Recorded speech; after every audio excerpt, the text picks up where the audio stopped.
ఆంధ్రప్రదేశ్ ఉపరాష్ట్ర ముఖ్యమంత్రి శ్రీ కొణిదెల పవన్ కళ్యాణ్ గారికి నా నమస్కారం అండి.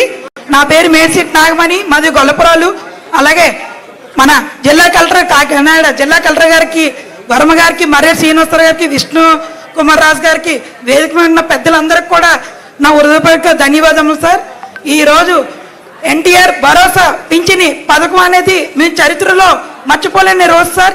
ఎందుకంటే మా దివ్యాంగుల్ని ఆలోచించి 3000కి 3000 రెట్టింపు చేసిన ఘనత ఉందంటే మన కూటమి ద్వారా ఇది మాకు దివ్యాంగులకు అందరికీ వర్తించింది సార్. ఒకరోజు మీరు ఇదే వారాహయాత్రలో ఇక్కడే నేలపై కూర్చొని ఒక క్రేజీ హీరో, ఒక అధినేత పవన్ కళ్యాణ్ గారు తను మరిచి నేల మీద కూర్చొని మాకు హామీ ఇచ్చారు సార్.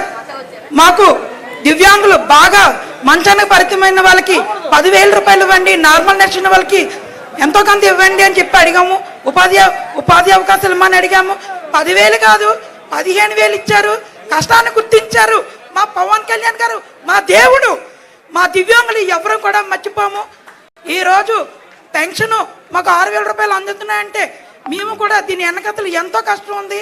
23 జిల్లా కలెక్టర్ ఆఫీస్లో కూడా శ్రీ మాధకృష్ణ గారు కూడా మా వెనకతలు ఉండి ఎంతో మమ్మల్ని ప్రోత్సహించి మేము ధర్నాలు చేసి ఈరోజు ఈ 6,000 రూపాయల పెన్షన్కి అందుకున్నాం.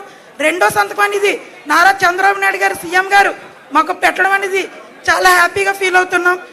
మా దివ్యాంగులందరూ కూడా మాకు బ్రతకడానికి ఇంత అన్నం పెట్టి దారి చూపించిన పవన్ కళ్యాణ్ గారికి మరొక్కసారి నా కృతజ్ఞతలు తెలుపుకుంటున్నాం. Thank you so much. మాకు 4% రిజర్వేషన్లో కూడా దివ్యాంగులకి ఉపాధి అవకాశాలు కల్పించాలి. అలాగే మాకు 95,000 పెన్షన్లు కట్ చేశారు. గత ప్రభుత్వం మాకు పెన్షన్స్ పెంచలేదు పోయి 95,000 పెన్షన్ తీసేయడం అనేది మేము చాలా బాధాకరంలో ఉన్నాం. పవన్ కళ్యాణ్ సార్, మీరు మాత్రం 95,000 పెన్షన్లు కూడా పునరుద్ధరించాలని చెప్పి నేను మనస్ఫూర్తిగా మిమ్మల్ని కోరుకుంటున్నాను సార్. ఎందుకంటే మేము ఎటు వెళ్ళి ఏ పనులు చేసుకోలేం, ఎక్కడికైనా వెళ్ళాలన్నా సరే మాకు ఏ పనులు ఇవ్వరు. అది మాత్రం గుర్తించండి. మా దేవుడు మీరే, మా కోసం మీరే ఆలోచిస్తారు సార్.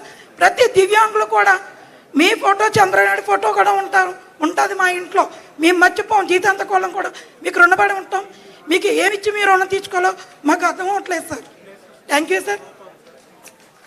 మరొక పింఛన్దారి కొత్తపల్లి రొంగలి మంగతయ్యారు వితంతు ఆవిడ వారి స్పందన తెలియజేస్తున్నారు.